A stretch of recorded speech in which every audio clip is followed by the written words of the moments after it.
Mbaye ikaze mu kiganiro cyacu cy'uyu munsi. Nizere ko mumeze neza aho muri hose uretse aha, nizere ko birimo kugenda neza, haba mu buzima bwanyu busanzwe, haba wowe n'umukunzi wawe muri kumwe, cyangwa se nawe ukomeza kunkurikirana nubwo waba uri single. Nzi neza ko ibintu byose birimo kugenda neza. Mbaye ikaze mu kiganiro cyacu cy'uyu munsi. Uyu munsi yongeye kuvuga ku bice bitatu cyangwa se ubwoko butatu ku bijyanye n'igitsina gore.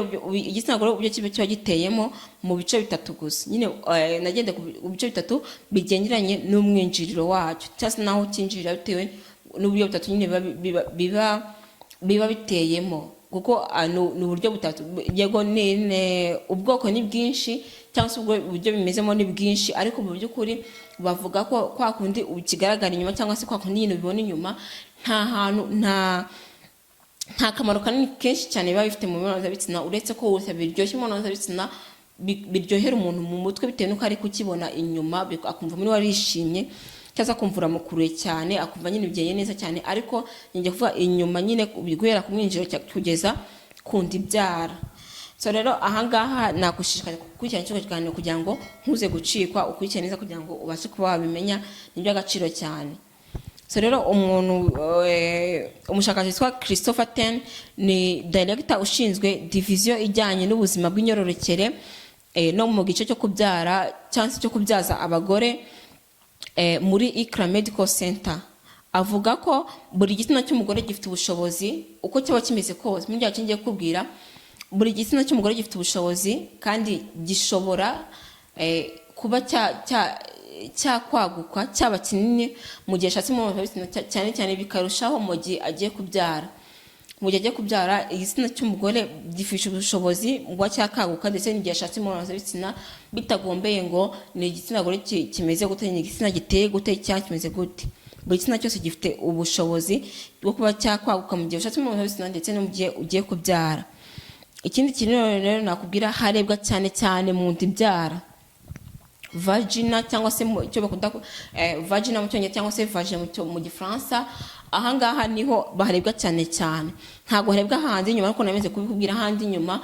Ni ibintu bifasha mu by'ukuri mu byo kuri mpuzabitsina, ukuba yakumva nyine we ashatse imibonano mpuzabitsina, bitewe n'uko hari ukuntu ureba umuntu ukumva ko hari ikintu kigukuriye kuri we. Hari ukuntu rero ushobora kubona igitsina cy'umugore, nuko abenshi bakunda kugitiranya akabyita vaje byose cyangwa se vagina byose bakabyita vagina, ko ntabwo ari byo. Vagina cyangwa se vaje ni igitsina gore kirimo imbere, ntabwo ari inyuma, ntabwo ari aho turebesha ijisho. Ahangaha rero niho cyane cyane harebwa mu gihe abantu baba bakora ubushakashatsi, cyangwa se mu gihe nyine bakora ubushakashatsi ku gitsina gore. Ntabwo harebwa hanze inyuma twebwe tubona, kuko hanze inyuma nk'uko nababwiye hafasha cyane cyane umuntu kuba yakora imibonano mpuzabitsina yumva yishaka cyangwa se yumva yifitiye amapeti, ariko mu by'ukuri atari kuvuga ngo ni uko ari byo byanyabyo nyine ngo bikoreka. Ahangaha rero kuba umugore afite imigoma minini ntaho bihuriye n'imibonano mpuzabitsina kuyiryoshya. Aha nari maze kubivuga, kuba ufite imigoma minini kuba uburyohe nyine ngo uraryoshye cyangwa iki, ntaho biba bihuriye. Akenshi ahanini bitewe n'uko ariko bitakuyeho ko icyo umuntu yishyize mu mutwe nicyo kimubaho. Nk'uko twumva ngo hari umugabo wumva ko ashimishwa no gukora imibonano mpuzabitsina n'umugore wacimyeyo, akumva nibyo bimuryohera. Burya nyine biranamuryohera. Ikintu burya wishyize mu mutwe cyose, ikintu wumva ko ari cyo cyanyacyo kirakuryohera, bitarenze kuvuga ngo nicyo kiryoha nyine ku bandi, ugasanga ubyo cyo ukunda sibwo undakunda. Rero dukurikije inda ibyara, hari ibice bitatu by'ibitsina nk'uko rero nari maze kukubwira. Ikintu cya mbere rero, hari igifite umwinjiriro munini kikagenda kinafungana, ugasanga gifite umwinjiriro munini, aho binjira ni hanini, ariko ugasanga mo imbere kigenda gifungana. Kandi twebwe aho tureba mu by'ukuri ni mu mwinjiriro niho tureba, ariko mu by'ukuri ntabwo turebamo imbere. Twe tureba mu mwinjiriro niho tureba, ntabwo tugenda turebamo ngo mo imbere. Ahangaha rero hari igifite umwinjiriro munini, ariko ugasanga mo imbere kigenda gifungana. Aha kabiri rero ni umwinjiriro muto, kikagenda gifunguka. Ahangaha ugasanga gifite umwinjiriro mutoya, aho umwinjiriro ugasanga ni hatoya, ariko mo imbere ni kinini cyane. Nabyo birashoboka. Icya gatatu rero ni umwinjiriro muto ndetse n'imbere hatoya, ugasanga gifite umwinjiriro muto nk'uko bigaragara, wagiramo n'imbere ugasanga gifite ahantu hatoya nyine, gifite hatoya no mu ndibyaro ugasanga ni hatoya cyane. Byose rero ni ibice bitatu ibingibi bigenda bibaho bitewe nyine n'igitsina gore kuntu kiba giteye. Rero ahangaha rero bivuga ko ugende ku bwoko butatu bw'ibitsina, ibitsina gore kuntu biba bimeze. Ahangaha nta hatitawe ngo ikimeze gutya cyangwa se ngo ikimeze gutya. Umugore ushobora kubabara mu mibonano mpuzabitsina ni wa mugore ukora imibonano mpuzabitsina ariko mu by'ukuri ugasanga mu gihe cy'imibonano mpuzabitsina, mu gihe ashatse imibonano mpuzabitsina ntabwo hagutse. Ahangaha rero urumva ko igitsina gabo kirinjira bimugoye. Ahangaha niwe ushobora kuba wababara mu gihe cy'imibonano mpuzabitsina. Ariko nanone ikindi kintu nababwira mugomba kumenya ni uko hari igihe umugore babara mu gihe cy'imibonano mpuzabitsina ariko ugasanga mu by'ukuri hari imyanya imwe n'imwe mu nda yagiye iva hiri, tuvuge urugero nk'amara n'ibindi byose.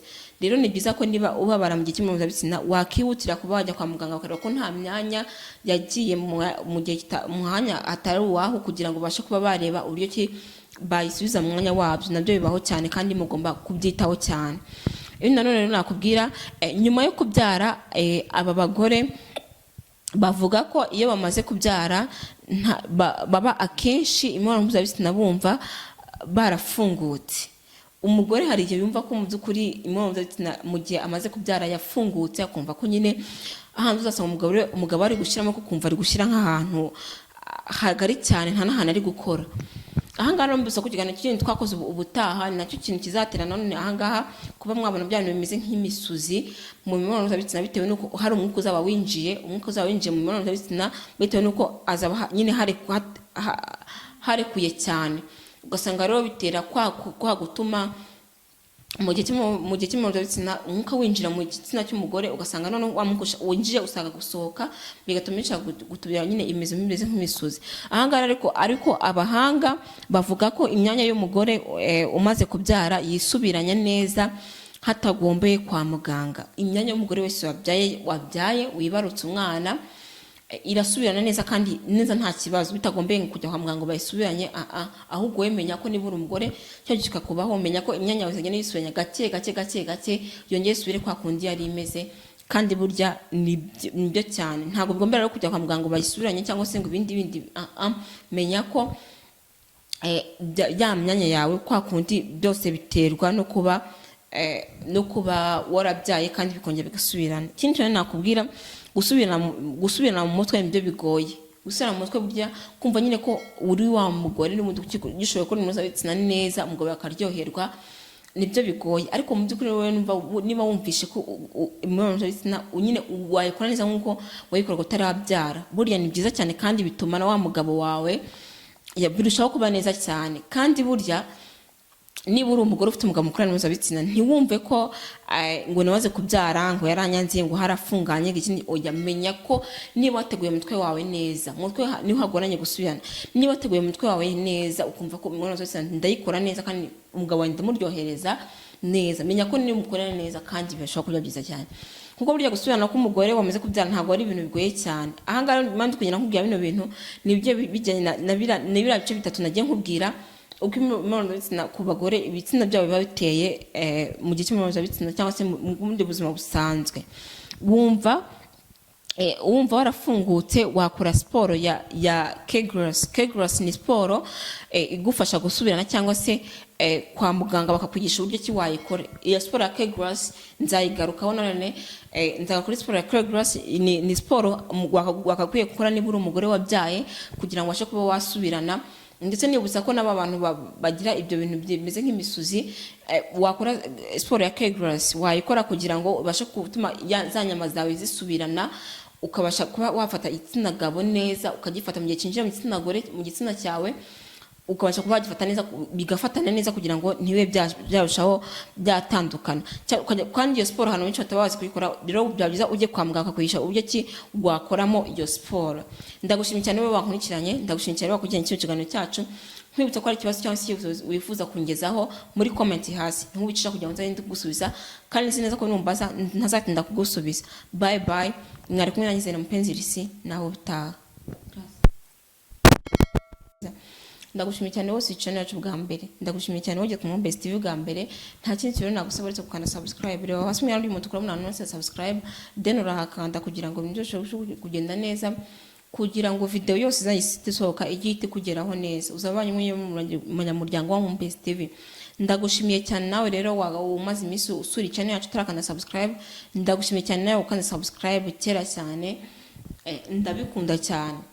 So rero nibwira ku bantu bamaze iminsi badukurikirana ko batari bakanda subscribe, kumbwira ko na subscribe ari ikintu kiza cyane kuko bituma umenya video yasohotse uwo munsi, kandi bigafasha cyane kumenya ese comment natanze yicishije nyine ahari aho mucisha muri comment, ese ibyo navuzeho tuvuga urugero waje nk'ikibazo se cyarasubijwe cyangwa se ni ikindi kintu wifuza kumenya kindi gisanzwe ugasanga n'umuntu wagiye kugusubije, cyangwa se nyine ikindi cyose wari wifuje kumenya. So ntago umenya rero ko cyaje mu gitakana subscribe, bitewe nuko ukana subscribe batuma umenya video sohotse uyu munsi.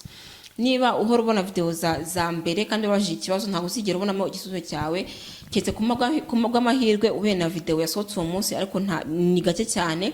Wowe ushaka kuzajya kuri channel yacu ukabona video zandi zagiye zitambuka, ariko niba kandi subscribe wowe tubona video yasohotse uwo munsi waje ko ati niba warabajije ikibazo ati video yanjye cyangwa se ikibazo nabajije cyasohotse, reka nkirebe mbashe kumenya niba nasuzwa, ukajya nyine ujyana n'igihe, ujyana n'ibyo tugezeho. Burya birashimisha cyane, bitavuze ko ushobora no gusubira inyuma bitewe nuko hari ikintu mba mvuze cyo kiganiro kivuzeho nyuma, ukumva ushaka kujya kukireba kigufitiye akamaro. Nawe nabashikariza ko niba watwanditse subscribe cyangwa se uyikanze uyu munsi, ntago bino biganiro twaye tuvuga gusa byo gufitiye akamaro, ngo n'ibyatambutse ni byinshi ugomba kumenya kandi nawe bikureba, ugomba gusubira inyuma nawe ukajya kureba ibindi biganiro byahise. Nkubwira ko nanone rero nagushishikariza ukana share kwi video uri kureba aho hasi, nanone hegeye na subscribe n'uhanditse share, urakanda share kugira ngo ubasha kuba wageza iyi video kuri inshuti yawe yaba ari cyangwa se mu yindi group bitewe n'icyo muhuriyeho. Babwira ko hari n'umukunzi wawe ufite ariko wumva udashaka mu by'ukuri kuba udafungukiye kuba mugira nk'aya magambo y'ibiganiro byo kugenda nkanda, utabasha kuba wayamubwira nyine ngo atayumva muri we, ubasha kuba nyine wagira. Nakubwira ko byaba byoroshye cyane gukanda share kugira ngo abashe kuba muha video, akabona link noneho akaza akabyirebera agakuramo inyigisho ziwe zimureba, kuko hari igihe ureba ikintu ariko kino kintu sheri wanjye akimenye byamufasha cyane. So rero byiza cyane.